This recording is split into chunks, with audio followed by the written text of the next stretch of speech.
Welcome back to Silicon Bytes. In this episode 39, we're going to look at a whole range of topics, including what has become absolutely critical for Ukraine, and that is getting more air defense supplies before Russia is able to take out more of its energy infrastructure. Before we turn to that, let's have a roundup of some of the latest news stories.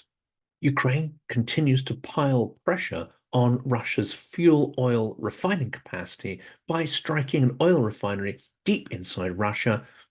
This will be one of the longest range attacks that it has achieved so far. There are also reports coming in that Ukraine has attacked the Shahed drone factory, again, deep inside Russia. If true, this could be a tremendous blow to Russia's war effort. A drone-making facility deep inside Russian territory was bombarded on Tuesday morning, according to local officials. Drones attacked production facilities in Yelaburga and Nizhikamensk in Russia's Tatarstan Republic. That is some 1,500 kilometers from the border with Ukraine. And as we mentioned, a Ukrainian long-range drone hit the primary oil processing facility at the Nizhikamensk refinery, after which a fire broke out. Now, this is one of Russia's largest refineries, and Ukrainian officials are quoted as saying, "We continue to work systematically to ensure that Russia has fewer and fewer opportunities to finance the war of aggression against Ukraine. We will continue to cut off oxygen to the gas station country to minimize the flow of petrodollars to the military budget of the Russian Federation." This, of course, is an incredibly powerful strategy. And really, perhaps for the first time in this war, it's a strategy that is really piling the pressure on Russia's domestic economy, but of course, its ability to power its war machine. This has really got Moscow frightened. Therefore, this ought to be a strategy that we fully get behind. Well, we're going to come to that in a minute, because it seems that not everybody on the Allies' side is entirely happy with Ukraine's strategy. Now, last year in July, it was reported that Iran was helping Russia to build a drone factory in Yelaburga, citing US intelligence data released by the White House. Russia uses home-produced Shahed-type drones that it calls Giran to attack Ukrainian energy and civilian infrastructure on an almost daily basis. Now, that attack on the production facility seems to have caused casualties on the Russian side. One assumes that it is workers in those facilities, but collateral injuries cannot, of course, be ruled out.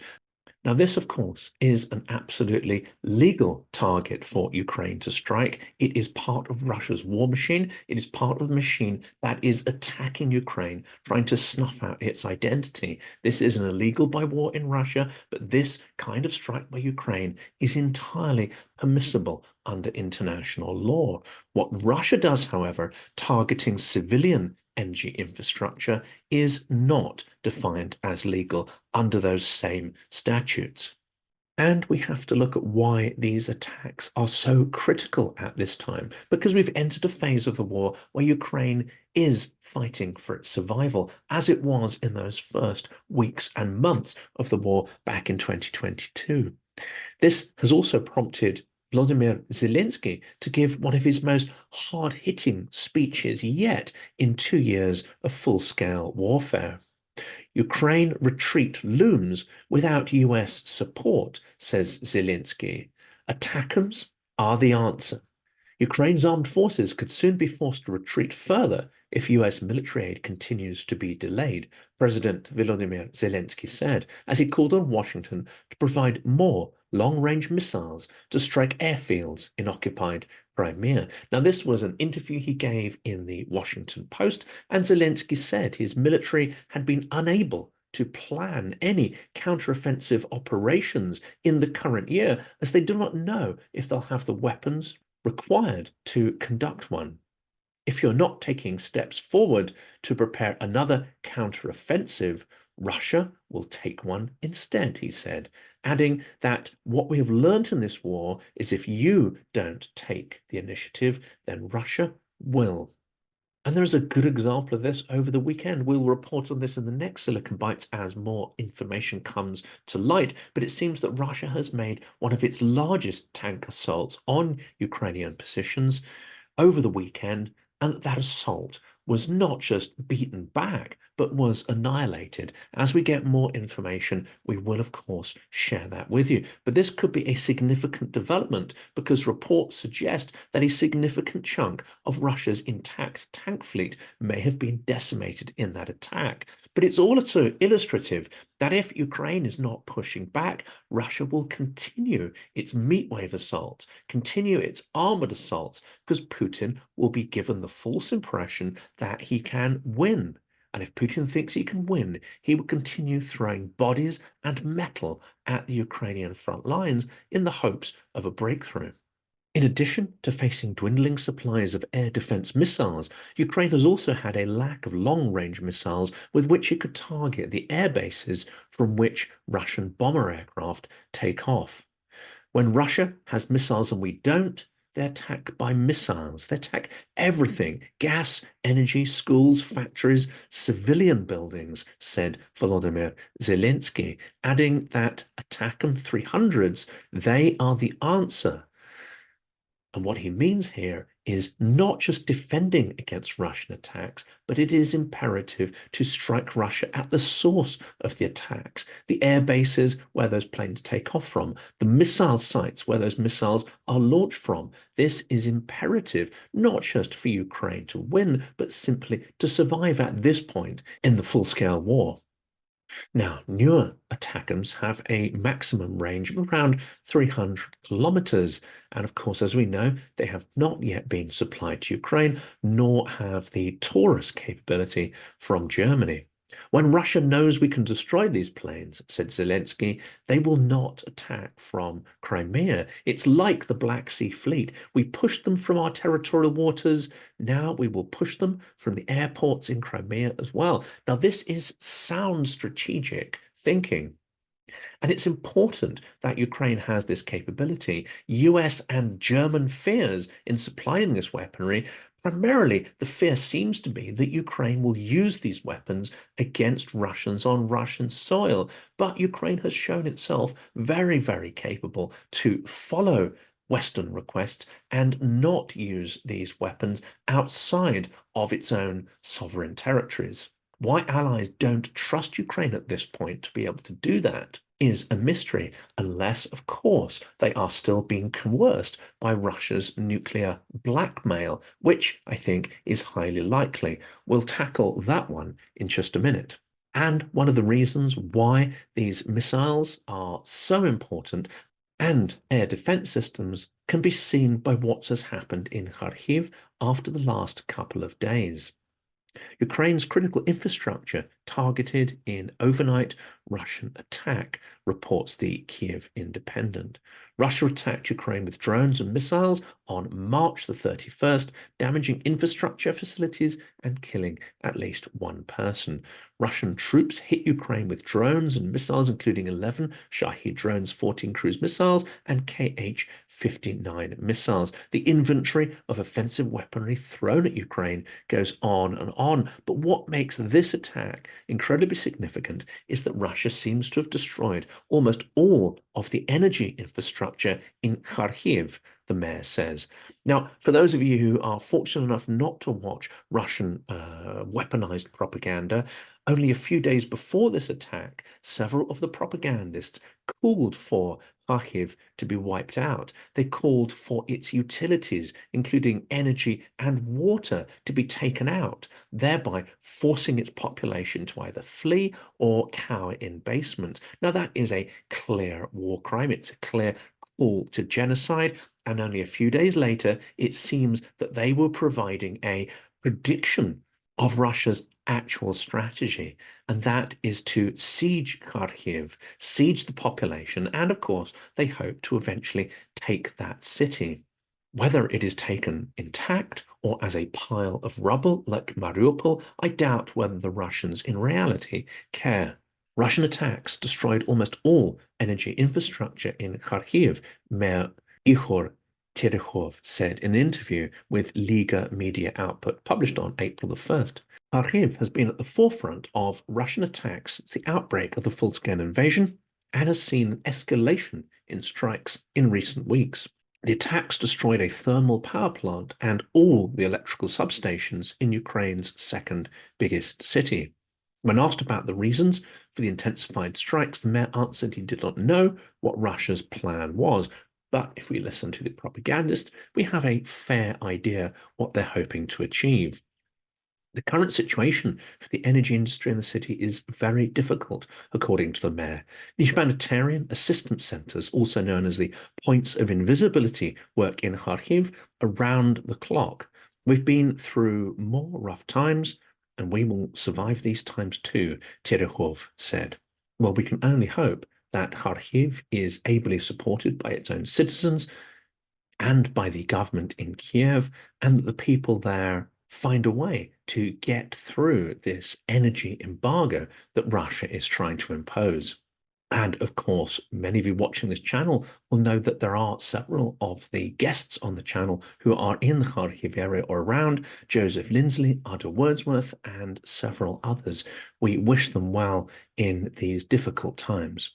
And this is why a report, as we've covered in the Financial Times, about US apparently putting pressure on Ukraine not to attack Russian oil refineries for fear of, quote, retaliation, is a fairly absurd thing. Now, we've had comments, and I expect to get many more comments in this video saying that this story wasn't true and there's no basis to it and blah, blah, blah. But it does seem from recent comments by Zelensky and from several people who are extremely well connected, guests of this channel that I've reached out to, it does seem there is some foundation to this story, that there is intense disquiet in Washington about Ukraine's strategy to strike oil refineries and to destroy its domestic fuel production. I say domestic, but of course, a big chunk of it is used to power Russia's war machine. Now, the story originally appeared in the Financial Times. There has been quite a bit of debate about it, but I think it's important to note whether Ukraine strikes Russian oil facilities or not will not affect whether Russia continues to strike Ukraine. Russia's stated objectives and its actions on the ground show that it wants to destroy Ukrainian resilience, that it wants its cities to crumble and become unlivable. And if it was able to, if it had the capability of doing so, it would overrun those cities and commit ethnic cleansing and genocide at the drop of a hat. There is no question of that. After the second anniversary of Bucha, we should remember what Russian troops do in occupied territories, and we should be terrified about what an invading Russian army could do to a city of many hundreds of thousands of people. So this seems not just to be a strong military strategy to try to erode and take out Russia's refining capacity. It can also be seen as legal because these facilities, these oil facilities, are providing fuel for strategic bombers, for vehicles, for tanks, and so on. And in fact, this is a moral imperative by the Kyiv government in order to protect its citizens and to ensure that its country is not erased. It is therefore potentially reprehensible that the US would put pressure on Ukraine to stop this, perhaps the most successful strategy it has adopted in the full 2 years of war. But there are good reasons why Washington might do this. Any hint that oil prices may rise, that there could be an oil price crisis in an election year, of course, will have political advisors and politicians terrified in Washington. That is the last thing they want to happen, especially when Trump is gaining in the polls, and in a more recent poll seemed to have a 5-point lead over Biden. This perhaps illustrates why the strategy to eke out support for Ukraine in dribs and drabs has failed dramatically. If Ukraine was supplied in order to win, then this war could have potentially ended far sooner, or at least Ukraine would be in a far, far better position than it is today.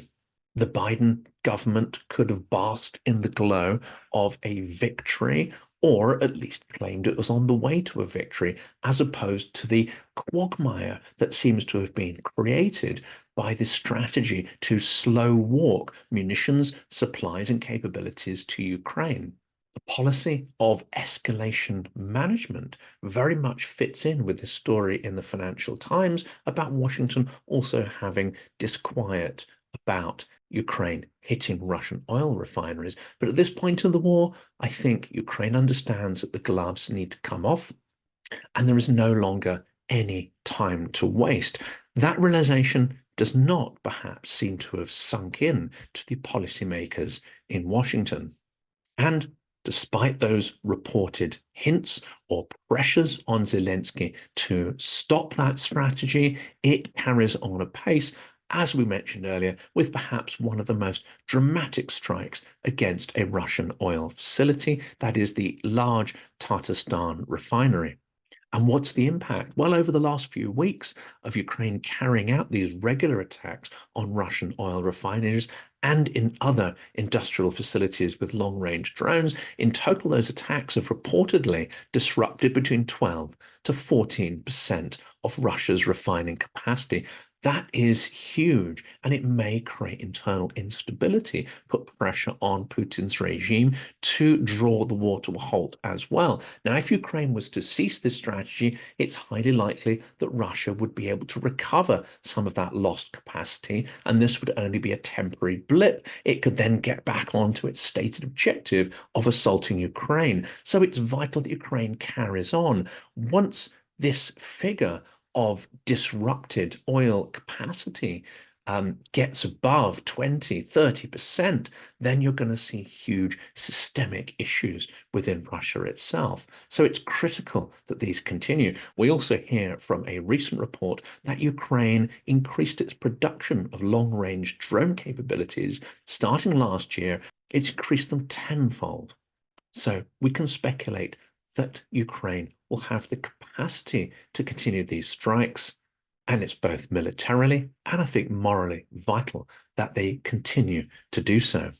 And another reason why it's incredibly important to create this facility to hit Russian targets at long range is in the Kyiv Independent. And this is Budanov, who warns that Russian railway in occupied Ukraine will pose a serious problem to Ukraine because Russia is no longer able to use the Kerch Bridge for key military supplies. They need other high capacity methods to do that. And the railway that Russia is building in unoccupied parts of Ukrainian regions could pose a serious problem for Kyiv, Budanov says. Budanov added that he believes Ukraine will be able to cope with these issues, but did not elaborate on the details. Well, that is very likely some form of long-range strike, which will be imperative to make sure that that facility does not increase Russia's military logistics. Now, Russia has been constructing that railway between the port city of Rostov-on-Don and occupied Crimea. This is an alternative to the Crimean bridge, which has increasingly come under attack by drones and is no longer considered safe as a key military transport link. Now, this new railway hooks up key occupied and strategic areas such as Donetsk, Mariupol, Donetsk Oblast, and Berdyansk in Zaporizhzhia. Russia has actually been building that railway for over a year now to connect with temporarily occupied southern territories. The process is almost complete, and it could pose a serious problem, says Budanov, by supplying Russian forces in greater volume on the southern front. And of course, we can assume that that railway will become an important target for Ukrainian forces. And another reason why the pressure needs to be kept up on Moscow is because Russia will continuously find other ways to attack Ukraine if it can. And here is one of the rumored routes. Frontline report, Ukraine prepares for likely Russian assault from the Belgorod region. Now, this is a report in EUROMAIDAN press. Fears are growing in Ukraine over the potential for a major new Russian offensive aimed at the key northern city of Kupiansk in the Kharkiv Oblast, as intelligence detects worrying patterns of military buildup in the region. In the wake of increased activity along the border of the Belgorod region, Russian military commanders and high-ranking officials started demanding the creation of a sanitary zone, so-called. The calls for the establishment of the demilitarized zone to protect the Russian border has brought back to the forefront a potential new Russian offensive from the north. Now, there's more details in that article, and we can also link it to a worrying sign, albeit one we have to question as to whether it's a realistic prospect. And these are signs that Belarus has shifted significant numbers of troops to its border to conduct so-called military drills near the EU and Ukraine. The Belarusian military began military drills on April the 2nd near its borders with Poland and Lithuania to the west and Ukraine to the south. That was announced by Belarus's defense ministry. Now, it holds regular military drills, including ones very close to the area which the current ones are being conducted in.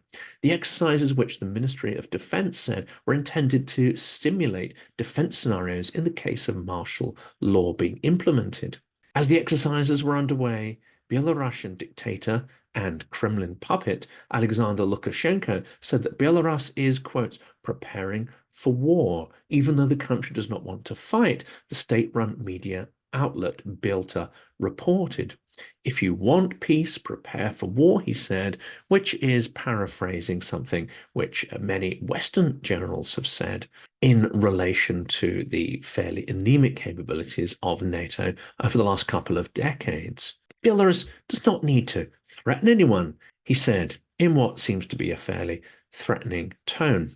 Belarus is, of course, Moscow's close ally. One could even go so far as to say it is now a puppet state, an extension of the Russian state, and it's provided extensive support to Russia's full-scale invasion of Ukraine, namely allowing Russian troops to launch their unsuccessful offensive towards Kyiv from its territory in 2022. Despite this, the Belarusian military has not directly participated in Russia's war, and there are some good reasons for that. It has a small military and, by all accounts, is not particularly competent.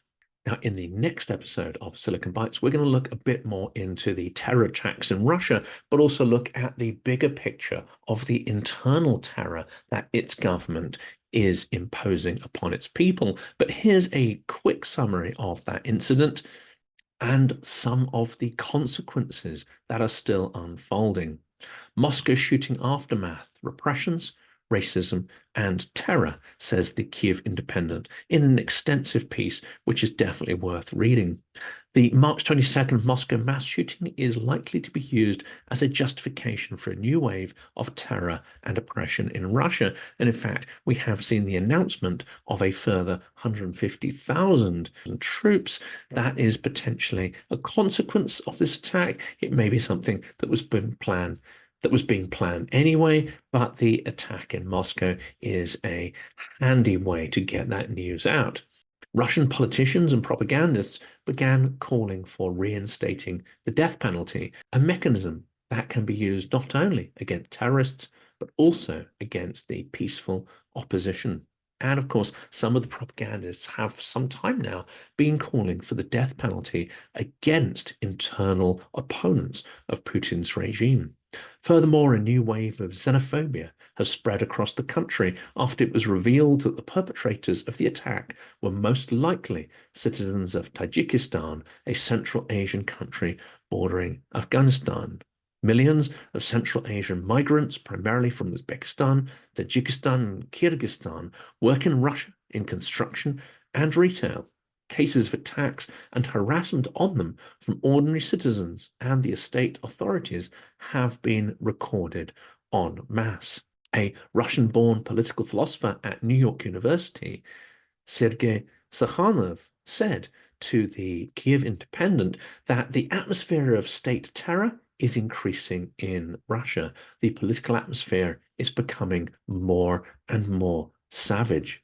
Russian officials also have used the attack for propaganda purposes, blaming Ukraine for the mass shooting, despite there being zero evidence of Ukraine's involvement at all. Now, this is the deadliest terror attack in Russia for 20 years, and you can see some of the pictures of it flashing through in this report. At least 133 people were killed at a concert hall near Moscow in the deadliest attack in Russia since the 2004 Beslan siege.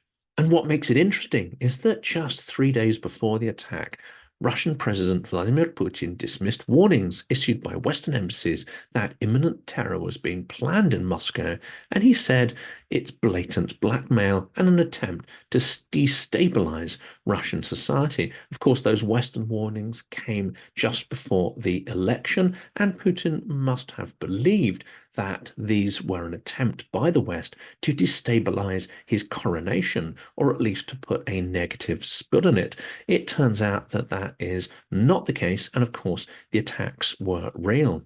And of course, Russia's response to this has been as demented as its response to pretty much anything else over the last couple of years. The Kyiv Independent reports that Russia has demanded extradition of Ukrainians, including the head of the SBU, after the ISIS-K attributed terrorist attack. Russia's foreign ministry called for the arrest and extradition of the head of the security services of Ukraine, the SBU, citing the March 22nd terrorist attack that's been claimed by an Afghanistan-based ISIS group, as well as other attacks which it has claimed to be involved in. Without providing any evidence at all, Russia's foreign ministry has been attempting to blame the terrorist attack on Crocus Hall outside of Moscow that killed 139 people on Ukraine. The Russian ministry said that all traces, quotes, of the attack led back to Ukraine, a claim that has been disputed by Ukraine and West intelligence, and it seems not a shred of evidence has been provided for a single trace, let alone all of them. Following the attack, the terrorist group Islamic State claimed responsibility for the mass shooting in a Telegram post. Kyiv has dismissed the allegations of its involvement, and the White House said there was no indication that Ukraine was behind the Moscow attack. One can see that perhaps the US was simply doing its duty by announcing that. It may also have given these warnings in the strong belief that Russia might try to use this as a provocation for some kind of attack against Ukraine, or an escalation of its attacks against Ukraine. So giving that intelligence, making that intelligence public, has been a feature of the US strategy right from the start. And in this case, it's absolutely understandable why they might have done that. But also, if we examine the acts of the SBU and the presumed acts of Ukrainian allied saboteurs within Russia, going back to the start of the full-scale war, we can see that almost exclusively attacks have been made against facilities connected to Russia's war machine, manufacturing facilities, logistics, distribution, and so on. Ukraine has gone out of its way not to hit civilian targets. And of course, the same cannot be said for Moscow. And wrapping this up, Clownworld had an absolute field day, Clownworld in Moscow, about these Crocus Hall city attacks. And this is a report from the Kyiv Post saying that Russia's absurd accusations of Western involvement in the Crocus City Hall attack become ever more bizarre, especially with the accusations that the West masterminded the March 22nd attacks, and the claims on Russian television by the former head of Russian Interpol Bureau that accuses the West of exerting mind control over the terrorists. Alexander Bortnikov, the head of Russia's Federal Security Services, accused Ukraine on Tuesday of orchestrating the attacks on Crocus City Hall with Western assistance without offering any evidence. Speaking on Russia's Channel 1 main daytime political talk show, Time Will Tell, on Saturday, Major General Vladimir Ovshinsky, who had been the head of Moscow's Interpol office from 1997 to 1999, made an even more astonishing claim that Kyiv had trained militants in the Middle East as well. He said that Western intelligence agencies could have embedded neural implants into the brains of the perpetrators, forcing them to attack the concert hall against their will. Well, Russia specializes in weaponized lies. It specializes in absurd conspiracy theories. This one, however, perhaps will not be so popular with Kremlin stooge Elon Musk. The implication here is technology like the ones he's working on may have been used by the West to create zombie terrorists. Well, that's about as long as I want to spend in Kremlin clown world. So now let's move on to the next stories. And it's important to remember what Ukraine has gone through over these 2 years. And this article in Euromaidan Press revisits Bucha and examines the fact that many people are still missing, according to Ukrainian police. And this is 2 years after the massacre of civilians in the Ukrainian town. Ukrainian police report that the liberation of Bucha from Russian forces, 422 slain civilians were found, with over 1,000 bodies discovered in the region, but many are still missing. 514 residents of the Kyiv Oblast are still missing, with 180 bodies of Ukrainian citizens that have not been identified. Exactly 2 years ago, on March the 31st, 2022, Ukrainian capital Kyiv's suburb of Bucha was liberated from the Russian occupation. The Bucha massacre was the mass murder of at least 422 Ukrainian civilians and POWs by Russian forces during the month-long occupation. Here is a passage written by a Ukrainian witness of the massacre. Nibitov wrote on Facebook, Bucha, the air smells of blood. This scent will be with me forever. Torture, entire families, children killed, tortured, burned. This cannot be forgotten. After the deoccupation of Bucha, 422 murdered civilians were found, with a total of 1,190 bodies discovered in the Bucha district. And these numbers are not final. There are missing persons, and the search for them continues. Now, this passage was written by Deputy Head of Ukraine's National Police, Andrei Nibitov, and he went on to state that many of Russia's war criminals have already been identified. Over 116,000 criminal proceedings for war crimes committed by Russia in Ukraine have been initiated, with 23,000 of them taking place in the Kyiv Oblast. So far, only 2 Russian servicemen have been formally charged with murder, and that was for executing a civilian in Bucha. But even though only 2 have been charged so far, many more will come. Over 100 Russian soldiers who committed war crimes in Bucha alone have now been identified. And now a short summary of stories which you may find interesting. We will pop links to these in the description of the video below. This is a story again from Euromaidan Press, and it says that Ukraine's budget shortfall in March is in large part due to the Polish border blockade, and it amounts to $160 million. This blockade, initiated in February, has disrupted truck movement, impacting Ukraine's economy and, without question, benefiting Russia.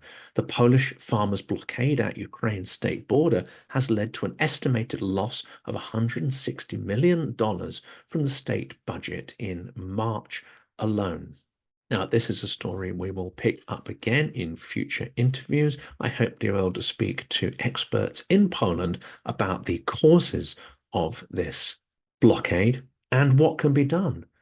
My point of view is that it is morally reprehensible to be doing this against a country which is at war, and it is entirely boneheaded and strategically idiotic because Poland is also a prime target for Russian aggression. If Ukraine falls, then there's a chance that Poland will be next. And this act is definitely helping Russia in its war efforts. And another link I'm going to provide is to the Kyiv Post. And this is an interesting view by Lev Parnas, which talks about a potential Trump victory in the forthcoming election. Lev Parnas says that no one in Trump's world gave Volodymyr Zelensky any credit when he came into office. They just thought he's a comedian, he'll roll over and play ball. However, Zelensky refused the requests of Donald Trump, one of the most powerful men in the world at that time, to drum up a fake investigation into the Bidens linked to Burisma Energy. Now, of course, this is going to create some controversy, perhaps in the comments as well. Trump cultists will be screaming that this is not true. But if you are at all open-minded, it's absolutely fascinating read into the background and some of the details that may have helped form Trump's view of Ukraine. It's my personal belief that those views are not positive. It's my belief that he's prejudiced against Ukraine, and if he comes to office, will likely not be minded to help Ukraine. But what we also know about Trump is he likes to benefit financially from political decisions, from business decisions, from personal decisions. But at this point, the odds are that he will not help Ukraine to survive, and it could be extremely dangerous if he wins. I know some of you will have alternative points of view about that.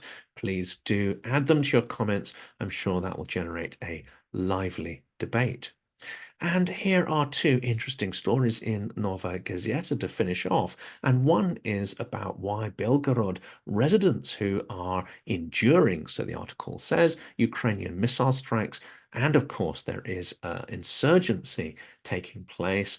These are Russian citizens, but armed and supported by Ukraine, as we all now realize, who are conducting an insurgency to try to take back Russian cities from Putin and from Putinism. But these Belgorod residents complain that they are abandoned by Putin and its government. And I think you can make a strong case to say that not just the Moscow regime, but many people in Moscow really would find it hard to point to Belgorod on a map and generally probably don't care too much about the fate of people there. It's only if these strikes get closer to the heart of Moscow, I think, that anyone will pay a huge amount of attention to them. Nonetheless, that's an interesting article. Link below. And finally, an interesting piece. This actually is a couple of weeks old now, but it is by Leonid Gozman. He is a Russian opposition politician, and he writes, "Let there be war.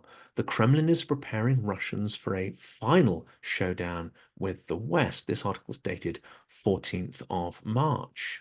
And of course, ironically, he writes that Russia, of course, wants peace, but its hand has been forced. It's been provoked, just like Poland provoked Hitler into invading it. Those Westerners are constantly trying to bring Russia to its knees, but it's never going to happen. They just can't understand how hopeless their attempts are. Russia is internal, invincible, etc., etc. And then, of course, Leonid Gozman goes on to take that theory apart. He examines the pronouncements of Russian propagandists who threaten to turn Western cities into radioactive dust. He analyzes the militarization of Russia's youth, the brainwashing, and the extreme lies that are fed to the Russian people. Lies which have led it into a genocidal war, lies which have only intensified in the last few years, and lies and aggression which are unlikely to recede and diminish on their own. This is a fairly terrifying article, but it's an important read by somebody with inside knowledge of how the Russian system works and how the Russian mindset is manipulated by the Kremlin for the purposes of eternal Putinism and eternal warfare. Now, please do support Ukraine. Do check out the charities that are listed in the description of the video, and please do, at this point, write to your congressman and your representatives. It's incredibly important right now that Ukraine and the importance of Ukrainian survival and victory are made clear to your representatives. And please, if you're coming up to an election, check whether who you're voting for supports Ukraine or not. This also is critical. The next episode of Silicon Bites will be coming in a few days, and it will focus more on the attacks in Moscow, the various theories as to why they happened and who was behind them, and of course, what the consequences may be in the coming weeks, months, and years of such terror in and across Russia.